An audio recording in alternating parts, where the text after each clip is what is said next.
ನನ್ನ ಹೆಸರು ಜ್ಯೋತಿ ಅಂತ, ಜ್ಯೋತಿ ಪ್ರಶಾಂತ್. ಧ್ವನಿಧಾರೆ ಮೀಡಿಯಾ ಅಂತ ನಮ್ದೇ ಒಂದು ಸಂಸ್ಥೆ ಮಾಡ್ಕೊಂಡಿದೀವಿ. ಆಡಿಯೋ ಪುಸ್ತಕಗಳನ್ನ ಮಾಡ್ತಾ ಇದೀವಿ. ನಾನು ನಿಮ್ಮ ಆಡಿಯೋ ಪುಸ್ತಕ ಕೂಡ ಕೇಳಿದೀನಿ, ಸ್ಟೋರಿ ಟೆಲ್ ನಲ್ಲಿ ಬಹಳ ಚೆನ್ನಾಗಿ ಬಂದಿದೆ. ನನ್ನ ಪ್ರಶ್ನೆ ಅದಲ್ಲ. ನನ್ನ ಪ್ರಶ್ನೆ ಏನು ಅಂದ್ರೆ, ನೀವೇ ಒಂದ್ಸತಿ ಇಂಟರ್ವ್ಯೂನಲ್ಲಿ ಹೇಳಿದ್ರಿ, ಬಹುಶಃ 5 ವರ್ಷಗಳು ಬೇಕಾಯ್ತು ನನಗೆ ಪುಸ್ತಕವನ್ನ ಕಂಪ್ಲೀಟ್ ಮಾಡೋದಕ್ಕೆ ಅಂತ. ಮತ್ತೆ ಅವ್ರು ಕೇಳಿದ್ರು, ಇನ್ನು ಯಾವ್ಯಾವ ಖಾತೆಗಳನ್ನ ಬರೆಯೋ ಆಸಕ್ತಿ ಇದೆ ಅಂದಾಗ, ನೋಡೋಣ 5 ವರ್ಷ ತಗೊಂಡ್ರೆ ನಾನು ಎಷ್ಟು ಮಹಾ ಬರಿಬೋದು ಅಂದಿದ್ರಿ. ಯಾಕೆ ನೀವು ಶಾರ್ಟ್ ಸ್ಟೋರಿ ಕಲೆಕ್ಷನ್ ಮಾಡೋದನ್ನ ಬಿಟ್ರಲ್ಲ? ಆ ಆಸಕ್ತಿ ಕುಂಠಿತಾಗೋದಕ್ಕೆ ಕಾರಣ ಏನು ಅಂತಂದ್ರೆ, ಯಾವ್ದಾದ್ರೂ ಬರಿಬೋದು, ಸಣ್ಣ ಕಥೆಗಳಾದ್ರೂ ಬರಿಬೋದು, ಕಾದಂಬರಿ ಆದ್ರೂ ಬರಿಬೋದು, ಎಲ್ಲವೂ ಬೇರೆ ಬೇರೆ ಪ್ರಕಾರಗಳಷ್ಟೇ. ಇದೇನಾಗತ್ತೆ ಅಂದ್ರೆ, ಒಂಥರ ಇದು ಹೇಳ್ತಾರಲ್ಲ, ಒಂದೇ ರಾಗವನ್ನೇ ಹೆಚ್ಚು ಹೊತ್ತು ನುಡ್ಸೋಕ್ಕಾಗಲ್ಲ ಅಂತ.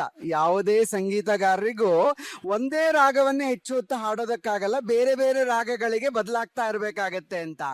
ನಾನು ಕಥೆಗಳನ್ನಾಗ್ಲೇ 6 ಕಥಾ ಸಂಕಲನಗಳು ಬರ್ದಾಯ್ತು, ಆಯ್ತಾ. 6 ಕಥಾ ಸಂಕಲನ ಸಾಕು. ಸೊ ಅಲ್ಲಿಗಿಂತ ಹೆಚ್ಚು ಬೇಡ ಅನ್ಸುತ್ತೆ ನಂಗೆ. ಕಾದಂಬರಿಯಲ್ಲಿ ಏನು ಅಂತಂದ್ರೆ, ಇದೊಂಥರ ದೊಡ್ಡ ಯಾತ್ರೆ ಕೈಗೊಂಡಂಗೆ, ಸಣ್ಣದಲ್ಲ ಇದು. ನೀವು ಸುಮ್ಮನೆ ಇಲ್ಲೇ ನಾವು ಸೊಂಡೂರಲ್ಲಿಂದ ಯಾವಾಗ್ಲೂ ಹಂಪಿಗೆ ಹೋಗಿ ಬರ್ತಾ ಇದ್ದೆ ನಾವು, ದಿನ ಬೆಳಗ್ಗೆ ಹೋಗಿ ಸಂಜೆ ಬಂದ್ಬಿಡೋದಂತ, ಹಂಗ ಅನ್ಸ್ಬಿಡುತ್ತೆ ಸಣ್ಣ ಕಥೆ ಬರೆಯೋದು. ಇದು ಹಂಗಲ್ಲ, ಇಡೀ ಭಾರತವನ್ನು ಸುತ್ತಿ ಬಂದಂತೆ ಅನ್ನೋಂಥದ್ದು. ಇದು ಹೆಚ್ಚು ಇಷ್ಟಪಡ್ತಾರೆ. ಕಾದಂಬರಿಯನ್ನು ಓದುವ ಒಂದು ಓದುಗರ ಸಂಖ್ಯೆ ಕನ್ನಡದಲ್ಲಿ ವಿಪರೀತವಾಗಿದೆ. ಸೊ ಕಥೆಗಳಿಗಿಂತಲೂ ಹೆಚ್ಚು ಇಷ್ಟಪಡ್ತಾರೆ ಅದನ್ನ. ಸೊ ಆ ಕಾರಣದಿಂದ ಅದನ್ನ ಬರಿತಾ ಇದ್ದೀನಿ ನಾನು, ಕಾದಂಬರಿಯನ್ನ. ಆ ಕಾದಂಬರಿಯ ಧ್ಯಾನದಲ್ಲಿ ಕತೆಗೆ ಡೈವರ್ಟ್ ಆಗೋಕ್ಕಾಗಲ್ಲ. ನೀನ್ ಕತೆ ಒಂದು ಬರಿಬೇಕು ಅಂತ ಅನ್ಸಿದ್ರೆ ಅದು ಕಳ್ಸ್ಕೊಂಡ್ಬಿಡುತ್ತದು. ನಿಮ್ಗೆ ಏನಾದ್ರು ಒಂದು ಇಡುಗಂಟು ಬಂತು ಅನ್ಕೊಳ್ಳಿ, PF ಫಂಡ್ ಬಂತು ಅಂತಂದ್ರೆ ಫಸ್ಟ್ ಅದಿಷ್ಟನ್ನು ಎಲ್ಲನೂ ಇಡಬೇಕು. ಫಸ್ಟ್ ಇಲ್ಲ ಅಂತಂದ್ರೆ ಎಲ್ಲದಕ್ಕೂ ಚಿಕ್ಕ ಪುಟ್ಟದಕ್ಕೆಲ್ಲ ಖರ್ಚು ಮಾಡ್ದೆ ಕುತ್ಕೊಂಡ್ಬಿಡ್ತೀರಲ್ಲ, ಹಂಗಾಗ್ಬಾರ್ದು ಅಂತಂದ್ರೆ ಈ ರೀತಿಯಾಗಿ ಒಂದು ಕಾದಂಬರಿಗೆ ಧ್ಯಾನ ಮಾಡೋದೇ ಸರಿ ಅನ್ಸುತ್ತೆ.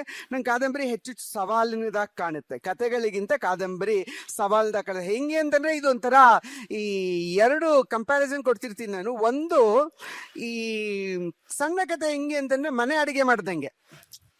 ಮನೆ ಅಡುಗೆಗೆ ಏನಾರ ತನ್ನದೇ ಆದಂತ ಶಕ್ತಿ, ಕೌಶಲ ಅದಕ್ಕೆ ತಕ್ಕಷ್ಟು ಉಪ್ಪು, ಅದಕ್ಕೆ ತಕ್ಕಂತ ಇದು ಎಲ್ಲ ಬೇಕಾಗುತ್ತೆ. ಸ್ವಲ್ಪ ಯಾವ್ದಾದ್ರೂ ಹೆಚ್ಚು ಕಡಿಮೆ ಆಯ್ತು ಅನ್ಕೊಳ್ಳಿ, ಉಪ್ಪು ಒಂಚೂರು ಚಿಟಿಕೆ ಹೆಚ್ಚಾದ್ರೆ ಹೆಚ್ಚಾಗ್ಬಿಡುತ್ತೆ, ಹಾಳಾಗ್ಬಿಡುತ್ತೆ.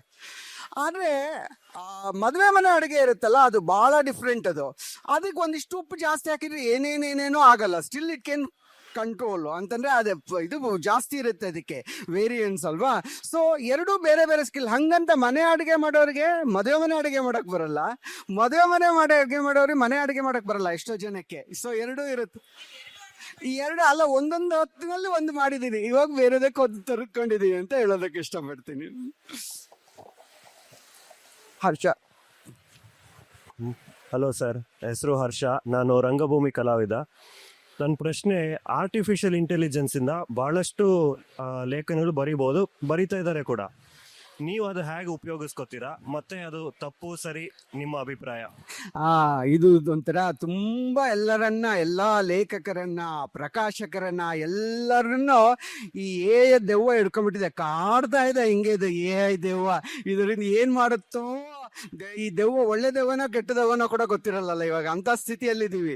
ದೆವ್ವಗಳು ಒಳ್ಳೆವೂ ಆಗಿರೋ ಸಾಧ್ಯತೆಗಳಿರುತ್ತೆ. ಅಂದ್ರೆ ಏನಾಗತ್ತೆ ಅಂತಂದ್ರೆ, ಒಂದು ಸಂಗತಿಯನ್ನು ನೆನಪಿಟ್ಕೊಳ್ಳೇಬೇಕು ನಾವೆಲ್ಲರೂ. AI ಏನಿದ್ರು ಸದ್ಯದಲ್ಲಿರುವಂತಹ ಜ್ಞಾನದಿಂದಲೇ ಅದರಿಂದಲೇ ಏನನ್ನ ಬರೆಯೋಕ್ ಪ್ರಯತ್ನಿಸುತ್ತೆ.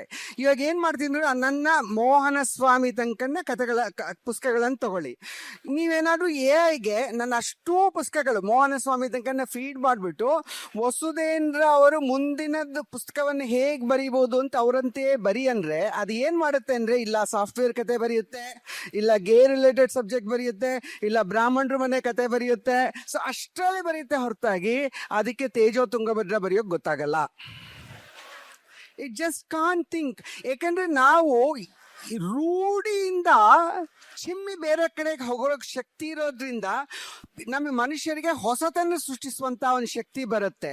ಆದ್ರೆ ರೂಢಿಯ ಮೇಲೆ ಅವಲಂಬಿತವಾಗಿರ್ತಕ್ಕಂಥದ್ದು ಆರ್ಟಿಫಿಷಿಯಲ್ ಇಂಟೆಲಿಜೆನ್ಸು. ಸೊ ರೂಢಿಯ ಮೇಲೆ ಅವಲಂಬಿತವಾಗಿರ್ತಕ್ಕಂಥ ಒಂದು ಶಕ್ತಿಗೆ ದಾಟೋದಕ್ಕೆ ಬರಲ್ಲ. ದಾಟೋದು ಬಹಳ ಕಷ್ಟ ಆಗತ್ತೆ. ಸೊ ಅಲ್ಲಿ ಬಹುಶಃ ಸೋಲುತ್ತೆ ಅಂತ ಅನ್ಸುತ್ತೆ. ನನಗಂತೂ ಯಾವ ಭಯವೂ ಇಲ್ಲ. ಆದ್ರೆ ಏನಂದ್ರೆ ಏನೇನು ಅಂತಂದ್ರೆ ಜೀನಿ ಮಾಡ್ಕೋಬಹುದು. ಜೀನಿ ಅಂತಂದ್ರೆ ನಮಗೆ ಏನ್ ಬೇಕೋ ಅದು ಕೊಡುವಂತ ಭೂತ ಇರುತ್ತಲ್ಲ, ಆ ತರ ಮಾಡ್ಕೋಬಹುದು ಅಂತ ಹೇಳಿದೆ. ನಾನು ನಿಜವಾಗಿ ಹೇಳ್ತೀನಿ, ನಾನು ಇದು ಬರಿಬೇಕಲ್ಲಕ್ಕೆ, ರೇಷ್ಮೆ ಬಟ್ಟೆ ಬರಿಬೇಕಲ್ಲಕ್ಕೆ, ಸಿಲ್ಕ್ ರೂಟ್ ಇಂದು 2nd ಸೆಂಚುರಿ, ನಾನು ಒಂದೇ ಪ್ರಶ್ನೆ ಕೇಳಿದೆ ಅದಕ್ಕೆ. ನಾನು ಸಿಲ್ಕ್ ರೂಟ್ ಬೇಸ್ಡ್ ನಾನು ಇದು ಕಾದಂಬರಿ ಬರಿಬೇಕು ಅನ್ಕೊಂಡಿದ್ದೀನಿ. ನಾನು ಯಾವ ಪುಸ್ತಕಗಳನ್ನ ಓದ್ಬೇಕು ಅಂತ ತಿಳಿಸ್ಕೊಡು ಅಂತ ಹೇಳಿದ್ರೆ 40 ಪುಸ್ತಕಗಳನ್ನ ಪಟ್ಟಿ ಮಾಡ್ಕೊಡ್ತದ್ದು. ಇದಿಷ್ಟು ನೀನು ಓದಿದ್ರೆ ಸಾಕು ಅಂತ ಆಗೋಯ್ತು. 2 ನಿಮಿಷದಲ್ಲಿ ಕೆಲಸ ಆಗೋಯ್ತು ನಂಗೆ. ಅದಿಷ್ಟು ಪಟ್ಟಿ ಸಿಕ್ಬಿಡ್ತು. ಅದೇ ಇವರು ಸಾರ್ಥ ಬರಿಬೇಕಲ್ಲಕ್ಕೆ ಭೈರಪ್ಪ 2 ವರ್ಷಗಳ ಕಾಲ ನನಗೆ ಯಾವ ಪುಸ್ತಕ ಓದ್ಬೇಕನ್ನೋದು ಗೊತ್ತಾಗ್ಲಿಲ್ಲ. ಎಲ್ಲೆಲ್ಲೋ ಅಡ್ಡಾಡದೆ ಅಂತ ಹೇಳ್ತಾರೆ. ಅಂದ್ರೆ ಏನು ಓದ್ಬೇಕನ್ನೋದು ಗೊತ್ತಾಗೋದಕ್ಕೆ ಅಷ್ಟೊಂದು ರಿಸರ್ಚ್ ಮಾಡ್ಬೇಕಾಗತ್ತೆ. ಯಾಕಂದ್ರೆ ಯಾರಿಗೂ ನಾಲೆಡ್ಜೇ ಇರಲ್ಲ. ಸೊ ಅದು ನಮಗೆ ಇವಾಗ ಸಹಾಯ ಮಾಡ್ತಾ ಇರೋದ್ರಿಂದ ನನಗದು ನನ್ನ ಒಂದು ಸಹಾಯಕನಾಗಿ ಉಳಿಯುತ್ತೆ ಹೊರತಾಗಿ ನನ್ನನ್ನ ಮೀರಿಸುತ್ತೆ, ಸಾಹಿತ್ಯದ ವಿಷಯದಲ್ಲಿ ನನ್ನನ್ನು ಮೀರಿಸುತ್ತೆ ಅಂತ ಮಾತ್ರ ನಂಗೇನು ಭಯ ಇಲ್ಲ. ನಮಸ್ತೆ ಸರ್. ನಮಸ್ತೆ Subramanian sir. Generally historical fiction ಹಾ ಅದರಲ್ಲಿ ಐದರ್ ರಾಜರ ಪಾಯಿಂಟ್ ಆಫ್ ವ್ಯೂ ಇರುತ್ತೆ, ಇಲ್ಲ ರಾಣಿ, ಆ ಥರ higher position warrior point of view ಇರುತ್ತೆ. ನಿಮ್ಮ ತೇಜ ತುಂಗಭದ್ರ ಜನರ ಬಗ್ಗೆ ಮತ್ತು ಜನರ ಪಾಯಿಂಟ್ ಆಫ್ ವ್ಯೂ ತುಂಬ ಇರೋದು ನೋಡಿದ್ದೀನಿ.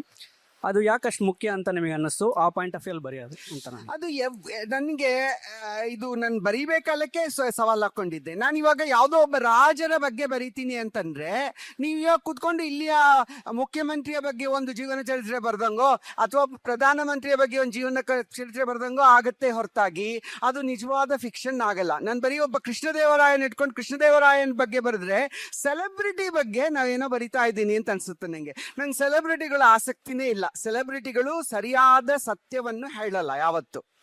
ಓಕೆ, ಆದ್ರೆ ಜನಸಾಮಾನ್ಯರು ಎಲ್ಲಾ ಕಾಲಕ್ಕೂ ತಮ್ಮ ಚರಿತ್ರೆಯನ್ನ ಬಿಚ್ಚಿಡ್ತಾರೆ.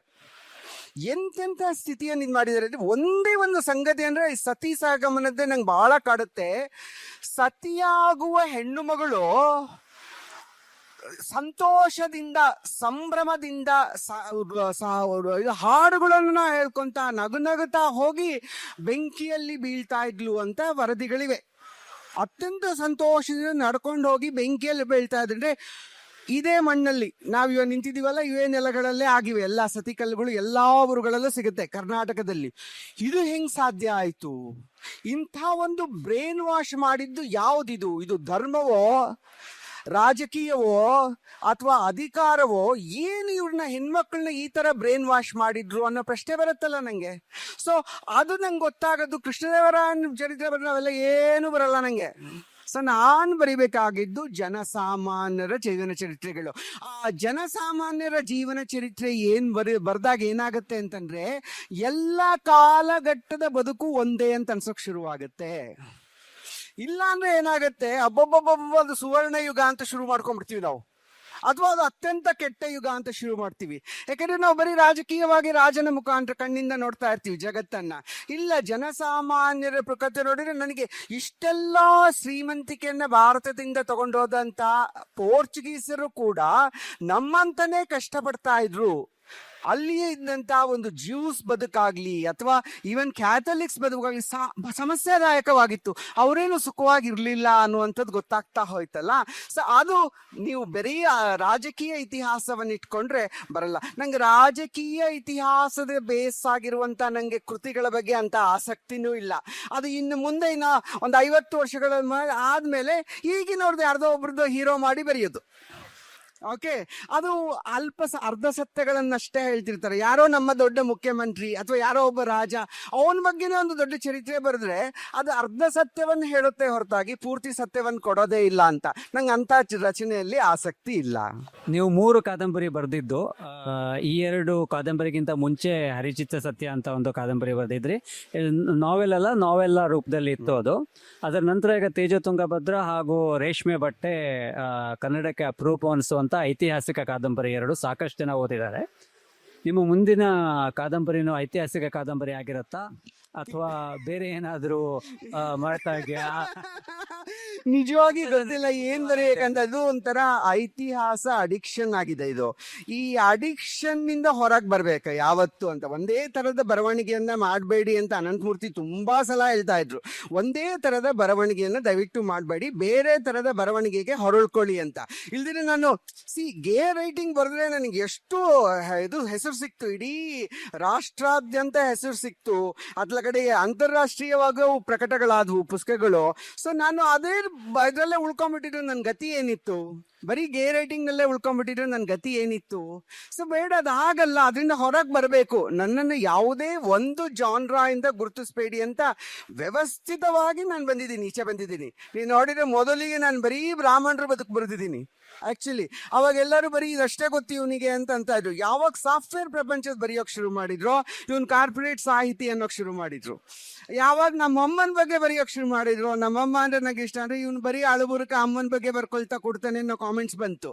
ಮೋಹನ ಸ್ವಾಮಿ ಬರ್ದ ತಕ್ಷಣ ಹೆದರ್ಕೊಂಡ್ಬಿಟ್ರು ಎಲ್ಲರೂ, ಇದನ್ನೆಲ್ಲ ಬರೀತಾನ ಅಂತ. ಸೊ ಆಮೇಲೆ ನಾನು ತೇಜೋತುಂಗಭದ್ರ ಬರ್ದೆ. So it is only thing is I have to change my subject. So ನಾನು ಇದಕ್ಕೆ ಸೀಮಿತವಾದಂತ ಲೇಖಕ ಅಂತ ನಂಗೆ ಗುರ್ಸ್ಕೊಳ್ಳೋಕೆ ಇಷ್ಟ ಇಲ್ಲ ಅಂದ್ರೆ, ಯಾಕಂದ್ರೆ ಅದು ಚಳುವಳಿಕಾರನ ಮನೋಧರ್ಮ. ಅದು ಬರೀ ಚಳುವಳಿಯನ್ನಷ್ಟೇ ನಂಬ್ಕೊಂಡು ಬರವಣಿಗೆ ಒಂದು ಉಪ ಉತ್ಪನ್ನವಾಗಿ ಮಾಡ್ಕೊಂಡ್ರೆ ಅವಾಗ ಹಂಗೆ ಶುರುವಾಗುತ್ತೆ, ಆ ಥರ ಬರವಣಿಗೆ ಶುರುವಾಗುತ್ತೆ. ನನಗೆ ಅದು ಮುಖ್ಯ ಅಲ್ಲ. ನನ್ನ ಸಾಹಿತ್ಯವೇ ನನ್ನ ಪ್ರಧಾನವಾಗಿರೋದ್ರಿಂದ ಅದರ ಹೊಸ ಹೊಸ ಹೊಸ ಸಾಧ್ಯತೆಗಳನ್ನು ನಾ ಹುಡುಕ್ತಾ ಹೋಗ್ತೀನಿ ಅಂತ ಅನ್ಸುತ್ತೆ. ಮುಂದೆ ನಿಜವಾಗಿ ನಾನು ಥ್ರಿಲ್ಲರ್ ಬರಿಬೇಕು ಅನ್ಕೊಂಡಿದ್ದೀನಿ. ಅದು ಯಾವ ಥರ ಥ್ರಿಲ್ಲರ್ ಬರಿತೀನೋ ಗೊತ್ತಿಲ್ಲ. ನನ್ನ ಬರವಣಿಗೆಗೆ ಥ್ರಿಲ್ಲರ್ ದಕ್ಕುತ್ತಾ ಇಲ್ಲ ಗೊತ್ತಿಲ್ಲ. ಯಾಕೆಂದರೆ ಎಲ್ಲಿ ನಾನು ನೋಡಿರೋ ಕನ್ನಡದ ಹೊಸ ಓದುಗರು ಥ್ರಿಲ್ಲರಿಗಾಗಿ ಹಪಹಪಿಸ್ತಾ ಇದ್ದಾರೆ. ನಮ್ಮ ಥ್ರಿಲ್ಲರ್ ಅಂದ್ರೆ ಅದೇನು ಕೆಟ್ಟ ಪ್ರಕಾರವೂ ಅಲ್ಲ, ಅತ್ಯಂತ ಅದ್ಭುತ ಸಾಹಿತ್ಯ ಕೃತಿಯನ್ನು ಥ್ರಿಲ್ಲರ್ ಮೂಲಕ ಕೊಡ್ಬೋದು. ಫಾರ್ ಎಕ್ಸಾಂಪಲ್ ಇವರು ತೇಜಸ್ವಿ ಅವ್ರನ್ನ ಹೇಳ್ತಾ ಇರ್ತೀನಿ ನಾನು, ಅವು ಎಂಥ ಒಳ್ಳೆ ಟ್ರೇಲರ್ಸ್. ಕರ್ವಾಲೋ, ಚಿದಂಬರ ರಾಸ ಬಿದ್ದು ಓದ್ತಾರೆ ಎಲ್ಲರೂ, ಅಷ್ಟಿಷ್ಟಪಟ್ಟು ಓದ್ತಾರೆ. ಅವು ಥ್ರಿಲ್ಲರು ಹೌದು, ಅದೇ ರೀತಿಯಲ್ಲಿ ಅದು ಒಳ್ಳೆಯ ಸಾಹಿತ್ಯ ಕೃತಿನೂ ಹೌದು. ಕರ್ವಾಲ ಎರಡೂ ಇದೆ ಅಲ್ಲ. ಸೊ ಆ ಥರದ ಒಂದು ಪ್ರಕಾರವನ್ನು ಏನಾದರೂ ನನಗೆ ಸಾಧ್ಯ ಆಗುತ್ತಾ ಅಂತ ಆಲೋಚಿಸ್ತಾ ಇದ್ದೀನಿ. ಕಡೆಗೂ ನಾನು ಮತ್ತೆ ಇದನ್ನ ಹೇಳ್ತಾನೆ ಇರ್ತೀನಿ. ಹೆಂಗೆ ಅಂತಂದ್ರೆ, ಇಡೀ ಸಾಹಿತ್ಯ ಲೋಕ ಅಂತಿರುತ್ತಲ್ಲ, ಈ ಸಾಹಿತ್ಯ ಲೋಕದ ಎಲ್ಲರೂ ನಾವು ಆಕ್ಟಿವಿಟೀಸು, ಪಾತ್ರಧಾರಿಗಳು. ನಾನಾಗ್ಲಿ, ನೇಮಿಚಂದ್ರ ಆಗ್ಲಿ, ಕರ್ಕಿ ಕೃಷ್ಣಮೂರ್ತಿ ಆಗ್ಲಿ, ಚಿನ್ನಸ್ವಾಮಿ ಆಗ್ಲಿ, ಎಲ್ಲರೂ ನಾವು ಪಾತ್ರಗಳು. ನಮ್ಮನ್ನೆಲ್ಲ ಹಿಡಿದು ಆಟ ಆಡಿಸೋದು ಮೇಲಿನ ಸರಸ್ವತಿ ಅಂತ ಅನ್ಕೊಳ್ಳಿ. ಸೊ ನಂಗೆ ಹೆಂಗೆ ಅನ್ಸುತ್ತೆ ಅಂದ್ರೆ, ಆ ಸರಸ್ವತಿ ಪ್ರಾಜೆಕ್ಟ್ ಮ್ಯಾನೇಜರ್ ಅಂತ ಅನ್ಸುತ್ತೆ ನಂಗೆ. She is the project manager and she will decide that this part of the code has to be written by Vasudhendra. So this part of the piece should be written by Nemichandra. This part has to be written by ಮೂರ್ನಾಲ್ಕು ಚಿನ್ನಸ್ವಾಮಿ. ಹಿಂಗೆ ಮಾಡಿ ಅವಳೇನೋ ಪ್ರಾಜೆಕ್ಟಿನ ಉದ್ದೇಶವನ್ನು ಮಾಡ್ತಾ ಇದ್ದಾಳೆ. ನಾವೆಲ್ಲ ನೇಮಕಾವಸ್ಥೆಗೆ ಏನೇನೋ ನಮಗೆ ದಕ್ಕಿದ್ದನ್ನ ಬರಿತಾ ಇದ್ದೀವಿ ಅಂತಲೇ ನಂಗೆ ಅನ್ಸುತ್ತೆ. ಎಷ್ಟೋ ಸಲ ನಾವು ಸಾಫ್ಟ್ವೇರ್ನಲ್ಲಿ ಹಂಗೆ ಏನು ಪ್ರಾಜೆಕ್ಟ್ ಮಾಡ್ತಿದೀವಿ, ಅದು ಫೈನಲ್ ಏನಾಗುತ್ತೆ ಅಂತ ನಮ್ಗೆ ಯಾರಿಗೂ ಗೊತ್ತೇ ಇರಲ್ಲ. ಸುಮ್ಮನೆ ಏನೋ ಒಂದು ಕೋಡ್ ಕೊಡ್ತಾರೆ, ನಾವು ಕೂತ್ಕೊಂಡು ಆ ಕೋಡನ್ನು ನೀಟಾಗಿ ಬರೆದು ಕಳಿಸ್ಬಿಡ್ತೀವಿ ನಾವು ಅಷ್ಟೇ. ಒಂದು ಸಮಗ್ರ ಒಂದು ಏನು ಪರಿಕಲ್ಪನೆ ನಮಗೆ ನಿಜವಾಗಿ ಇರಲ್ಲ.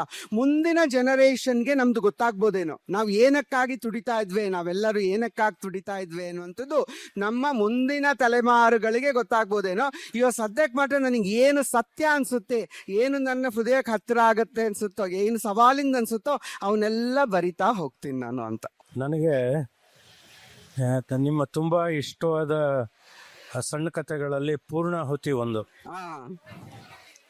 ಇವಾಗ ನೀವು ಒಂದೇ ರಾಗ ಹಾಡಬಾರ್ದು ಅಂಥೇಳಿ ರಾಗ ಬದಲಾವಣೆ ಮಾಡಿದ್ದೀರಾ. ಅದರಲ್ಲಿ ತಿರುಗಿ ಒಂದೇ ಮೇಳಕರ್ತದ್ದು ಅಂತ ಹೇಳ್ತಾರೆ. ಅಂದರೆ ನಿಮ್ಮದು ತೇಜೋತುಂಗಭದ್ರ, ರೇಷ್ಮೆ ಬಟ್ಟೆ ಎರಡೂ ಕಸಿನ್ಸ್ ಹೌದು ಅಂತ ಅನ್ಸುತ್ತೆ. ಹಾಗಾಗಿ ಯಾರೋ ಇದ್ರ ಬಗ್ಗೆ ಕೇಳಿದ್ರು, AI ಬಗ್ಗೆ ಕೇಳಿದ್ರು, ನೀವು ಬ್ರಾಹ್ಮಣ ಕಥೆಗಳು ಅಂತಲೂ ಹೇಳಿದ್ರಿ. ಅದರಲ್ಲಿ ಅಮ್ಮನೂ ಬರ್ತಾರೆ ಪೂರ್ಣಾಹುತಿಲಿ, ಟೆಕ್ನಾಲಜಿನೂ ಬರುತ್ತೆ. ಹಾಗಾಗಿ ಸರಸ್ವತಿ ಪ್ಲಾನ್ ಏನು ಗೊತ್ತಿಲ್ಲ. ಆ್ಯಸ್ ಅ ರೀಡರ್ ನನಗೆ something on the lines of Poornahuti ಕಂಟೆಂಪ್ರರಿಯಾಗಿ ಕಾದಂಬರಿ ಆಗ್ಬೋದಾ ನಿಮ್ಮ ಲೇಖನಿಯಿಂದ ಅಂತ. ಗೊತ್ತಿಲ್ಲ ಸರ್, ಏನ್ ಹೊರಗೆ ಬರುತ್ತೆ ಅಂತ ಖಂಡಿತ ಗೊತ್ತಿಲ್ಲ. ಕಾಂಟೆಂಪ್ರರಿ ಬರಿತೀನಿ. ಸೊ ಯಾಕೆಂದ್ರೆ ನಾನು ಸಿಕ್ಕಾಪಟ್ಟೆ ಕಾಂಟೆಂಪ್ರರಿ ಬರ್ದವನು. ನೀವು ನನ್ನ ತೇಜೋ ತುಂಗ ಬರೆದ ಹಿಂದಿನ ಎಲ್ಲ ಕೃತಿಗಳು ಕಾಂಟೆಂಪ್ರರಿನೇ. ಆಕ್ಚುಲಿ ಮೋಹನ ಸ್ವಾಮಿ ಅಂತೂ ಅದು ಅಹೆಡ್ ಆಫ್ ಇಟ್ಸ್ ಟೈಮ್ ಅನ್ನಷ್ಟು ಕಾಂಟೆಂಪ್ರರಿ ಆಗಿತ್ತು.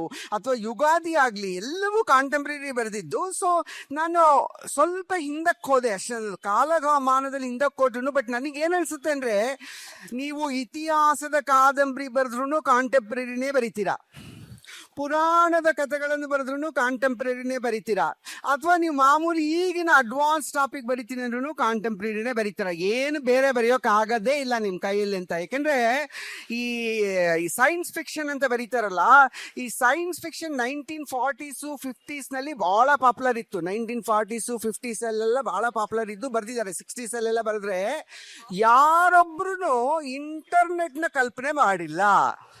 ಅವರೆಲ್ಲ ಮಾಡಿದ್ದೇನಂದ್ರೆ ಚಂದ್ರನ ಹತ್ರ ಹೋಗ್ತಾರೆ, ಮತ್ತೆ ಅಲ್ಲಿಂದ ಇನ್ನೊಂದು ಗ್ರಹಕ್ಕೆ ಹೋಗ್ತಾರೆ, ಆ ಗ್ರಹದಿಂದ ಇಲ್ಲಿ ಬರ್ತಾರೆ. ಸೊ ಅವ್ರು ಏನ್ ಮಾಡ್ತಿದ್ದಾರೆ ಅಂದ್ರೆ, ಆ ಕಾಲಘಟ್ಟದಲ್ಲಿ ವಿಜ್ಞಾನದ ಮಾತುಕತೆ ಏನಿದೆಯೋ ಅದನ್ನ ಎಕ್ಸ್ಟೆಂಡ್ ಮಾಡ್ತಾ ಇದ್ದಾರೆ ಹೊರತಾಗಿ, ಯಾರೇ ಒಬ್ರು ಈ ತರದ ಇಂಟರ್ನೆಟ್ ಇಂದ ಕಮ್ಯುನಿಕೇಶನ್ ಇಂದ ಏನೇನೋ ಒಂದು ದೊಡ್ಡ ಸಾಧನೆ ಆಗ್ಬಿಡುತ್ತೆ, ಒಂದು ಬದುಕಿನಲ್ಲಿ ಬದಲಾವಣೆ ಬರುತ್ತೆ ಅಂತ ಯಾವೊಬ್ಬ ವ್ಯಕ್ತಿಯೂ ಒಂದು ಸೈಂಟಿಫಿಕ್ ಫಿಕ್ಷನ್ ಬರ್ದಿಲ್ಲ ಅಂತ ಇದುವರೆಗೂ. So that shows whatever you write, even with your imagination, fantasy ನೀವು ಬರಿತಾ ಇದ್ರು, that is a contemporary work only. ನನ್ನ ರೇಷ್ಮೆ ಬಟ್ಟೆಯಲ್ಲಿ ಗೊತ್ತಾಗುತ್ತಲ್ಲ. ಸೊ ರೇಷ್ಮೆ ಬಟ್ಟೆ ಕಾದಂಬರಿ ಓದ್ಬೇಕಲ್ಲ, ಇದ್ದಕ್ಕಿದ್ದಂತೆ ಕಾನಿಷ್ಕ ಮಹಾರಾಜ ನಾಣ್ಯಗಳ ಚಲಾವಣೆಗೆ ತಂದ್ಬಿಡ್ತಾನೆ. ನಾಣ್ಯಗಳು ಬೇಕು, ಇವು ಬಳಸ್ಬೇಕು, ಎಲ್ಲರೂ ನಾಣ್ಯಗಳನ್ನು ಬಳಸ್ಬೇಕು, ಬೇರೆ ಏನು ಬಳಸಂಗಿಲ್ಲ. ಬಾಲ್ಟರ್ ಸಿಸ್ಟಮ್ ಅಂತ ಇರುತ್ತಲ್ಲ, ಬಾಲ್ಟರ್ ಸಿಸ್ಟಮ್ ಅಂದ್ರೆ ಕನ್ನಡದಲ್ಲಿ ಮುಯ್ಯಿ ಅಂತಾರೆ. ಮುಯ್ಯಿ ಕೊಡೋದು ಅಂದ್ರೆ ಬಾಲ್ಟರ್ ಸಿಸ್ಟಮ್. ಆ ಮುಯ್ಯಿ ಪದ್ಧತಿಯನ್ನು ತೆಗೆದುಹಾಕ್ಬಿಟ್ಟು ಸಂಪೂರ್ಣವಾಗಿ ನೀವು ಹಣ ಆರ್ಥಿಕ ವ್ಯವಸ್ಥೆ ಅದ್ರ ಪ್ರಕಾರನೇ ಮಾಡಬೇಕು, ಹಣಕಾಸನ್ನೇ ಬೆಳೆಸ್ಬೇಕು ಅಂದ ತಕ್ಷಣ ಎಂಥ ದೊಡ್ಡ ಸಮಸ್ಯೆ ಆಗುತ್ತೆ ಅಂದ್ರೆ, ಜನ ಅಂಗಡಿಗಳ ಮುಂದೆ ಕ್ಯೂ ನಿಂತ್ಕೊಂಡ್ಬಿಟ್ಟಿರ್ತಾರೆ. ಯಾಕೆಂದ್ರೆ ಯಾರಿಗೂ ಎಣಿಸೋದಕ್ಕೆ ಬರಲ್ಲ, ಹಣ ಎಣಿಸೋದಕ್ಕೆ ಬರಲ್ಲ, ಅದನ್ನ ಹೆಂಗ್ ಕೊಡ್ಬೇಕು ಅಂತ ಬರಲ್ಲ. ಸೊ ಅದೆಲ್ಲ ವಿವರ ನೋಡಿದ್ರೆ ನಿಮಗೆ ಇತ್ತೀಚೆಗೆ ಆದಂತ ಒಂದು ಘಟನೆ ಖಂಡಿತವಾಗಿ ನೆನಪಾಗಬೇಕು. ನೀವು ಶಾರ್ಪ್ ರೀಡರ್ ಆಗಿದ್ರೆ ನಿಮಗೆ ಖಂಡಿತವಾಗ್ಲೂ ನೆನಪಾಗುತ್ತೆ. ಸೊ ಕಾಂಟೆಂಪ್ರರಿ ಅಂದ್ರೆ ಇನ್ನೇನು ಮತ್ತೆ. ಸೊ ಸುಮ್ಮನೆ ಯಾವುದೋ 2ನೇ ಶತಮಾನದ ಬರದೆ ಅಂದ ತಕ್ಷಣ ಅದು ಕಾಂಟೆಂಪ್ರರಿ ಅಲ್ಲ ಅಂತ ಅರ್ಥ ಅಲ್ಲ ಅನ್ನೋಂಥದ್ದು. ಕಾದಂಬರಿಯಾಗಿ ಶಾರ್ಟ್ ಸ್ಟೋರೀಸ್ ಆಗಲಿ, ಸಾಬೇಕಿಯಾಗಲಿ, ಯಾವ ಕುರಿಕೆಯನ್ನು ಇಟ್ಕೊಂಡು ಬರೀತೀವಿ. ಎರಡನೇ, ಈ ಬರೆಯೋದು ಯಾರಿಗೆ ಪ್ರಭಾವ ಆಗುತ್ತೆ, ಯಾರಿಗೆ ಪ್ರಯೋಜನ ಆಗುತ್ತೆ, ವ್ಯಕ್ತಿತ್ವವಾಗಿ ಪ್ರಯೋಜನ ಆಗುತ್ತಾ, ಸಮಾಜಿಗಾಗಿ ವಾಟ್ ಇಸ್ ದಿ ಸೊಸೈಟಿ. ಅದೇ ಮರಿದು ಬ್ರೇಕ್ಫಾಸ್ಟ್ಗೋಸ್ಕರ ಓದೋಕು, ಇದು ನಾಲೆಜ್ಗೋಸ್ಕರ ಓದಿರೋರು, ಸೊಸೈಟಿ ಪ್ರೀವಿಸ್ಕರ ಪರ್ಸನಾಲಿಟಿ ಅವರ ಪೀಠ ಒಪ್ಪಂತೆ ಇದೆ. ಯಾವ ಗುರಿ ಇಟ್ಬೋದು, ಯಾವ ಪ್ರಭಾವ ಇರುತ್ತೆ, ಯಾರಿಗೆ ಪ್ರಯೋಜನ ಆಗುತ್ತೆ, ಇಂಡಿವಿಜುವಲ್ಸ್ ಆದರೆ ಸೊಸೈಟಿ ಸಮಾಜ, what is the impact society ಅಂತ. ನಾನು ಯಾರಿಗಾಗಿ ಬರಿತಾ ಇದ್ದೀನಿ ಅಂತಲೇ ನಂಗೆ ಗೊತ್ತಿಲ್ಲ. ನಾನು ಯಾವ ಗುರಿ, ಯಾವ ಉದ್ದೇಶವನ್ನು ಇಟ್ಕೊಂಡು ಬರಿತಾ ಇಲ್ಲ. ನಾನೊಬ್ಬ ಹುಲು ಮಾನವನಾಗಿ ಈ ಭೂಮಿಯ ಮೇಲೆ ನಂತರನೇ ಇರುವಂತ ಎಷ್ಟೋ ಹುಲು ಮಾನವರು ಅವ್ರು ಹೇಗೆ ಬದುಕನ್ನು ನಡೆಸ್ತಾ ಇದ್ದಾರೆ, ಬದುಕಿನ ಸವಾಲುಗಳನ್ನು ಹೇಗೆ ಎದುರಿಸ್ತಾ ಇದ್ದಾರೆ ಅನ್ನೋದು ನನಗೆ ಕಂಡ ರೀತಿಯಲ್ಲಿ ಯಾವುದೇ ನಿರ್ಧಾರಗಳನ್ನು ಕೊಡದೆ, ಯಾವುದೇ ಒಂದು ತೀರ್ಮಾನವನ್ನು ಕೊಡದೆ, ಅದು ಹೇಗೆ ನಾನು ಸಾಕ್ಷಿಯಾಗಿ ಅದನ್ನು ಕಾಣಬಲ್ನೋ ಅದಷ್ಟೇ ನಾನು ಬರಿತೀನಿ ಹೊರತಾಗಿ ಯಾರಿಗೋ ಒಬ್ರಿಗೆ ಉಪಯೋಗ ಆಗ್ಲಿ, ಅದರಿಂದ ಸಮಾಜ ಬದಲಾವಣೆ ಆಗ್ಲಿ, ದೇವರಣೆಗೂ ಇಲ್ಲ ಅಂತ ಯಾವ ಒಂದು ಉದ್ದೇಶಗಳು ನನಗಿಲ್ಲ. ಸೊ ನಿಮಗದು ಮುಖ್ಯ ಅಲ್ಲ ಅನ್ಸಿದ್ರೆ ಬಿಟ್ಬಿಡ್ಬೋದು, ಓದೋದ್ ಬೇಕೇ ಆಗಿಲ್ಲ ಅಂತ ಹೇಳ್ತೀನಿ ನಾನು. ಆ ಥರ ಅನ್ಸಿದ್ರೆ ನಿಮ್ಗೆ ಓದಲೇಬೇಡಿ ನನ್ನ ಪುಸ್ತಕಗಳನ್ನ ಅಂತ. ಆದ್ರೆ ಏನಾಗತ್ತೆ ಅಂದ್ರೆ, ಅಂತ ಯಾವ ಗುರಿಗಳಿಲ್ಲದೆ ಬರೆದಂತ ಪುಸ್ತಕಗಳೇ ಎಷ್ಟೋ ಉಪಯೋಗಕಾರಿಯಾಗಿರುತ್ತೆ. ಫಾರ್ ಎಕ್ಸಾಂಪಲ್, ನಾನು ಮೋಹನ ಸ್ವಾಮಿ ಬರೆದಿದ್ದು ಜಗತ್ತು LGBTQ ಜಗತ್ತಿಗೆ ಸಹಾಯ ಆಗ್ಲಿ ಅನ್ನೋ ಯಾವ ಕಾರಣಕ್ಕೂ ಬರ್ದಿಲ್ಲ ನಾನು. ಅಷ್ಟಂತೂ ಸ್ಪಷ್ಟವಾಗಿ ಹೇಳಿ. ನಾನು ಸಂಕಟದಲ್ಲಿದ್ದೆ, ನನ್ನ ಸಂಕಟಗಳು ನನಗೆ ಕಾಡ್ತಾ ಇದ್ವು. ಆ ಸಂಕಟಗಳನ್ನ ಬರಿತಾ ಹೋದಾಗ ಅಲ್ಲಿಯವರೆಗೂ ಯಾವೊಬ್ಬ ವ್ಯಕ್ತಿಯೂ ಬರಿದೇ ಇರುವಂತ ಜಗತ್ತನ್ನು ನಾನು ಪ್ರವೇಶ ಮಾಡಿದ್ರಿಂದ, ಕನ್ನಡ ಸಾಹಿತ್ಯದಲ್ಲಿ ಯಾವತ್ತೂ ಬರಿದೇ ಇರುವಂತಹದ್ದನ್ನು ಜಗತ್ತಿನ ಮಾಡಿದ್ರೆ, ಇವತ್ತಿಗೂ ಎಲ್ಲಾ ಕರ್ನಾಟಕದ ಗೇ ಹುಡುಗರು ನನಗೆ ಫೋನ್ ಮಾಡಿ ನಿಮ್ಮಿಂದ ನಂಗೆ ಬಹಳ ಸಹಾಯ ಆಗಿದೆ ಅಂತ ಹೇಳ್ತಾರೆ. ಆದ್ರೆ ಅವರೆಲ್ಲರಿಗೂ ಸಹಾಯ ಆಗಿ ನಾ ಬರಿತಾ ಇದ್ದೀನಿ ಅಂತಂದ್ರೆ ನಾನು ಏನೋ ಥೀಸಿಸ್ ಬರಿಬೋದೇ ಹೊರತಾಗಿ, ಅಥವಾ ಏನೋ ಒಂದು ಸಿದ್ಧಾಂತವನ್ನು ಬರಿಬೋದೇ ಹೊರತಾಗಿ ಕತೆಗಾರಿಕೆಯನ್ನು ಮಾಡೋದಕ್ಕೆ ಆಗಲ್ಲ. ನನ್ನ ಕೈಲಿ ಸಾಧ್ಯನೇ ಇಲ್ಲ. ನಾನು ಕತೆ ಬರೆಯೋದು, ಕಾದಂಬರಿ ಬರೋದು ಖಂಡಿತವಾಗ್ಲೂ ಯಾವುದೇ ಬದಲಾವಣೆಗಳನ್ನ ತರೋದಕ್ಕಲ್ಲ. ನಾನು ನಮ್ಮಮ್ಮನ ಕುರಿತು ಬರೆದಂತಹ ಒಂದು ಎಷ್ಟೋ ಪ್ರಬಂಧಗಳನ್ನ ಓದಿ ಇಡೀ ಸಾವಿರಾರು ಕಾಲ್ ಬಂದಿದೆ ರೀ. ನಿನ್ ಕಾಲ್ ಬಂದ್ಬಿಟ್ಟು ನಮ್ಮಮ್ಮನ ನಾನು ಹೇಗ್ ನೋಡ್ಕೋಬೇಕಂತ ನೀವು ಹೇಳ್ಕೊಟ್ರಿ, ನಾನು ಸರಿಯಾಗಿ ಅರ್ಥ ಮಾಡ್ಕೊಂಡಿರ್ಲಿಲ್ಲ ನಮ್ಮಮ್ಮನಂತ ಸಾಕಷ್ಟು ಜನ ಕಣ್ಣೀರ್ ಹಾಕಿ ನನ್ನ ಜೊತೆಲಿ ಮಾತಾಡಿದ್ದಾರೆ. ಅದು ಸಮಾಜದ ಬದಲಾವಣೆಯೇ. ನಾನು ಅಂತ ಎಲ್ಲರಿಗೂ ತಾಯಿಯನ್ನು ಪ್ರೀತಿಸುವುದು ಹೇಗೆ ಅಂತ ನಾನು ಬರೆಯೋಕ್ ಸಾಧ್ಯನೇ ಇಲ್ಲ. ಅದು ಸಾಹಿತ್ಯವೇ ಅಲ್ಲ. ಆ ತರದ ಉದ್ದೇಶ, ಪೂರ್ವ ನಿರ್ಧಾರಿತ ಉದ್ದೇಶಗಳನ್ನಿಟ್ಟುಕೊಂಡು ಬರೆಯುವಂತ ಒಂದು ಸೃಜನಶೀಲ ಕೃತಿಗಳಿಗೆ ಶಕ್ತಿಯೇ ಇರಲ್ಲ. ಆ ಸೃಜನಶೀಲ ಶಕ್ತಿನೇ ಬಿದ್ದು ಹೋಗ್ಬಿಡುತ್ತೆ.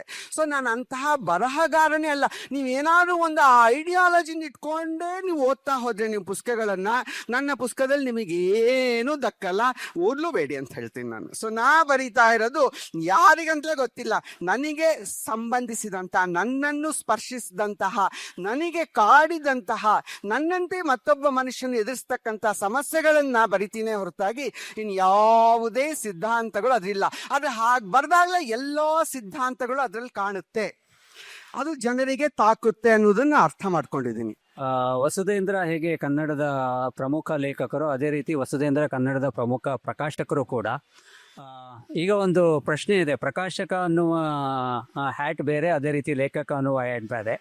ಸೊ ಲೇಖಕ ವಸುಧೇಂದ್ರ ಒಂದು ಕಾದಂಬರಿಯನ್ನು ಅಥವಾ ಒಂದು ಕೃತಿಯನ್ನು ರಚಿಸ್ತಾ ಇರುವಾಗ ಪ್ರಕಾಶಕ ವಸುಧೇಂದ್ರ ಅಲ್ಲೇ ಇರ್ತಾರೋ ಅಥವಾ ಅವರನ್ನ ಬೇರೆ ಕಡೆ ಇಟ್ಟು ಲೇಖಕ ವಸುಧೇಂದ್ರ ಮಾತ್ರ ಅದನ್ನ ರಚಿಸ್ತಾರೋ? ಇದೊಂಥರ ಏನಾದ್ರೆ ರಾಜ್ಕುಮಾರ್ ಡಬಲ್ ಆಕ್ಟಿಂಗ್ ಮಾಡ್ತಿದ್ರಲ್ಲ, ರವಿ ಒಬ್ಬ ಪೊಲೀಸು, ಚಂದ್ರ ಕಳ್ಳ. ನಾನು ಆಕ್ಚುಲಿ ಸೊ ಎರಡು ರೋಲ್ಸ್ ಮಾಡ್ತೀನಿ ನಾನು. ರಾಜ್ಕುಮಾರ್ ತರ ಡಬಲ್ ಆಕ್ಟಿಂಗ್ ಏನಂದ್ರೆ ಯಾವಾಗ್ಲೂ ಎರಡು ಎಂತ ವಿಭಿನ್ನ ರೋಲ್ಸ್ ಅಂತಂದ್ರೆ, ಈ ಕತೆಗಾರನಾಗಿದ್ದಾಗ, ಸಾಹಿತಿ ವಸುಧೇಂದ್ರ ಇದ್ದಾಗ ಮಹಾ ಸಂಕೋಚ, ನನ್ನ ಬಗ್ಗೆ ನನ್ಗೇನನ್ನ ಹೇಳ್ಕೊಳಕ್ ಮಹಾ ಸಂಕೋಚ ಆಗುತ್ತೆ. ಅದೇ ಪ್ರಕಾಶಕ ಆಗ್ಬಿಟ್ರೆ ಏನ್ ಮಡಿ ಇಲ್ಲ, ಮೈಲ್ಗಿಲ್ಲ, ಎಂತದ್ದು ಇಲ್ಲ, ನಾಚಿಕೆ ಸಂಕೋಚ ಏನಿಲ್ಲ. ನನ್ನ ಪುಸ್ತಕನೇ ನಾನು ಕೊಟ್ಬಿಟ್ಟು ತುಂಬಾ ಚೆನ್ನಾಗಿ ಬರೀತಾರ್ರಿ ಇವ್ರು ವಸುಧೇಂದ್ರ ಅನ್ನೋರು, ತುಂಬಾ ಚೆನ್ನಾಗಿ ಬರೀತಾರೆ, ಕೊಂಡ್ಕೊಳ್ಳಿ ಅಂತ ಹೇಳ್ತೀನಿ. ನನಗೆ ಯಾವ ಸಂಕೋಚಗಳಿಲ್ಲ, ಯಾಕಂದ್ರೆ ಇವೆರಡು ರೋಲ್ಸ್ ಬೇರೆ. ನಂದೊಂದೇ ಅಲ್ಲ, ನಾನು ಕರ್ಕಿ ಕೃಷ್ಣಮೂರ್ತಿ, ಗುರುಪ್ರಸಾದ್ ಕಾಗಿನೆಲೆ, ದತ್ತಾತ್ರಿ ಎಲ್ಲರ ಪುಸ್ತಕಗಳನ್ನು ಅದೇ ಸ್ಪಿರಿಟ್ ಅಲ್ಲಿ ಮಾರಾಟ ಮಾಡಿದ್ದೀನಿ. ನನ್ನ ಪುಸ್ತಕವನ್ನು ಎಷ್ಟು ಸಂತೋಷದಿಂದ ಮಾರಾಟ ಮಾಡ್ತೀನೋ ಅಷ್ಟೇ ಸಂತೋಷದಿಂದ ನಾನು ಮಾರಾಟ ಮಾಡಿದ್ದೀನಿ. ಸೊ ಅದೇ ನಾನು ದೊಡ್ಡ ಪ್ರಕಾಶಕ ಅಲ್ಲ, ಆದ್ರೆ ಒಂದು ರೀತಿಯ ಒಂದು ಗಮನವನ್ನ ಸೆಳೆದೆ ನಾನು, ಯಾವುದೋ ರೀತಿಯಲ್ಲಿ ಸಾಧಿಸ್ಬೋದು ಅನ್ನೋದನ್ನ ತೋರಿಸ್ಕೊಂಡೆ. ಯಾಕೆಂದ್ರೆ ಹೊಸ ಬರಹಗಾರರಿಗೆ ಕನ್ನಡದಲ್ಲಿ ಯಾರು ಸ್ಕೋಪ್ ಕೊಡ್ತಿರ್ಲಿಲ್ಲ, ಬಹಳ ಕಡಿಮೆ ಇತ್ತು. ನಿಮಗೆ ಕಾಂಟ್ಯಾಕ್ಟ್ಸ್ ಇಲ್ಲದೆ ಇದ್ರೆ ನಿಮ್ಮ ಪುಸ್ತಕವನ್ನ ಪ್ರಕಟಿಸ್ಕೊಳ್ಳೋದಕ್ಕೆ ಸಾಧ್ಯನೇ ಆಗ್ತಿರ್ಲಿಲ್ಲ. ನಿಮಗೆ ಕಾಂಟ್ಯಾಕ್ಟ್ಸ್ ಇಲ್ಲ ಅಂತಂದ್ರೆ. ಇವಾಗ ಹೆಂಗಿದೆ ಅಂದ್ರೆ, ನಾನು ಪ್ರಕಟಿಸಿದ ಎಷ್ಟೋ ಪುಸ್ತಕಗಳ ಲೇಖಕರನ್ನ ನೋಡೇ ಇಲ್ಲ, ಅವ್ರನ್ನ ನೋಡೇ ಇಲ್ಲ ನಾನು. ಅವ್ರು ಎಲ್ಲಿರ್ತಾರ ಏನೂ ಕೂಡ ಗೊತ್ತಿಲ್ಲ. ಅವ್ರ ಪುಸ್ತಕ ಪ್ರಕಟ ಮಾಡಿದ್ದೀನಿ ನಾನು. ಪುಸ್ತಕ ಪ್ರಕಟ ಮಾಡಿ, ಮಾರಾಟ ಮಾಡಿ, ಅವ್ರಿಗೆ ರಾಯಲ್ಟಿನೂ ಕಳಿಸಿ, ಅವ್ರಿಗೆ ಪುಸ್ತಕಗಳು ಕಳಿಸಿ ಎಲ್ಲ ಮಾಡಿದ್ದೀನಿ. ಸೊ ದಾಟ್ ಈಸ್ ಪಾಸಿಬಲ್ ಅಂತ ತೋರಿಸ್ಕೊಟ್ಟಿದ್ದೆ ನಾನು ಅಷ್ಟೇ. ಆದ್ರೆ ಇವೆರಡೂ ರೋಲ್ನ ನಾನು ಈಚೆ ಆಚೆ ಚೇಂಜ್ ಮಾಡಬಲ್ಲೆ ನಾನು. ಬಟ್ ಏನಾಗ್ತಿದೆ ಅಂತಂದ್ರೆ, ಪ್ರಕಾಶಕನಾಗಿ ಅದು ನನ್ನ ಸಮಯವನ್ನ ಯಾವ ರೀತಿ ಕಸ್ಕೊಳ್ತಾ ಇದೆ ಅಂತಂದ್ರೆ, ನಂಗೆ ಲೇಖಕನ ಕಳೆದು ಹೋಗ್ತಿದ್ದೀನಿ ಅನಿಸ್ತಾ ಇದೆ. ನಂಗೆ ನಾನು ಕಳೆದೋಗ್ಬಿಡ್ತೀನೇನೋ, ಲೇಖಕನಾಗಿ ಮುಂದುವರಿಯಕ್ಕೆ ಸಾಧ್ಯ ಆಗಲ್ಲೇನೋ, ಈ ಪ್ರಕಾಶನವನ್ನ ತುಂಬಾ ಮಾಡಿದ್ರೆ ಆಗಲ್ಲೇನೋ ಅಂತ. ಯಾರನ್ನ ಇಟ್ಬಿಟ್ಟು ಒಂಥರ ಎಂಪ್ಲಾಯ್ ಮಾಡ್ಕೊಂಡ್ಬಿಟ್ಟು ಯಾರನ್ನ ಉದ್ಯೋಗಿ ಮಾಡ್ಕೊಂಡು ಮಾಡೋಣ ಅಂದ್ರೆ ಅವರು ತುಂಬಾ ಸಂಬಳ ಕೇಳ್ತಾರೆ. ಅಷ್ಟೆಲ್ಲ ಕನ್ನಡ ಸಾಹಿತ್ಯದಿಂದ ಬರಲ್ಲ, ಕನ್ನಡ ಪುಸ್ತಕ ಮಾರಾಟಗಳಿಂದ ಆ ಮಟ್ಟಿನ ಒಂದು ವರಮಾನ ನಂಗೆ ಬರಲ್ಲ. ಸೊ ಆದ್ರಿಂದಾಗಿ ನಾನು ಒಂಥರ ಐ ಆಮ್ ಸ್ಟಕ್. ಸೊ ಹೇಗೆ ನಾನು ಮುಂದುವರಿಬೇಕು ಅನ್ನೋದು ನನಗೂ ಗೊತ್ತಿಲ್ಲ. ಬಟ್ ಆ ಡೋಲಾಯಮಾನ ಸ್ಥಿತಿಯಲ್ಲಿ ನಾನು ಇದ್ದೀನಿ ಸದ್ಯಕ್ಕಂತೂ. ಬಟ್ ನಾನು ಆಕ್ಸಿಡೆಂಟಲ್ ಪ್ರಕಾಶಕ ಅಂದ್ರೆ ಯಾರು ಪುಸ್ತಕ ಮಾಡ್ಲಿಲ್ಲ ನಾನು ಪ್ರಕಾಶಕನಾಗಿ ಬಂದೇ ಹೊರತಾಗಿ ನನಗೆ ಪ್ರಕಾಶಕನಾಗಿ ದೊಡ್ಡ ಪ್ರಕಾಶಕನಾಗಬೇಕು ಯಾವ ಗುರಿನೂ ಇಲ್ಲ. ಅದು ಲೇಖಕನಾಗಿ ದೊಡ್ಡ ಹೆಸರನ್ನು ಮಾಡಬೇಕು ಅನ್ನುವ ಮಹತ್ವಾಕಾಂಕ್ಷೆ ಅಂತೂ ಇದೆ ನನಗೆ. ಅದು ಏನಾಗುತ್ತೋ ಬಿಡುತ್ತೋ ಬೇರೆ, ಸೊ ಅದು ಮುಂದಿನ ದಿನಗಳು ನಿರ್ಧರಿಸಲಿ. ಆದರೆ ಅದಂತೂ ಮಹತ್ವಾಕಾಂಕ್ಷೆ ಇದೆ. ಪ್ರಕಾಶಕನಾಗ ಅಷ್ಟು ಮಹತ್ವಾಕಾಂಕ್ಷೆಗಳು ನನಗೆ ಇಲ್ಲ ಅಂತ. ಸಾಕೇನಪ್ಪ? ಓಕೆಪ್ಪ. ಎಲ್ಲರಿಗೂ ಈ ಮಳೆಯಲ್ಲಿ ಯಾರೂ ಇರಲ್ಲ ಇಲ್ಲಿ ಅನ್ಕೊಂಡಿದ್ದೆ ನಾನು, ಯಾರ್ಯಾರು ಇರಲ್ಲ ಅನ್ಕೊಂಡಿದ್ದೆ. ಇಷ್ಟು ಜನ ಬಂದು ನನ್ನ ಮಾತನ್ನು ಕೇಳಿದ್ರಿ, ನಿಮ್ಗೆಲ್ಲರಿಗೂ ನನ್ನ ಧನ್ಯವಾದಗಳು.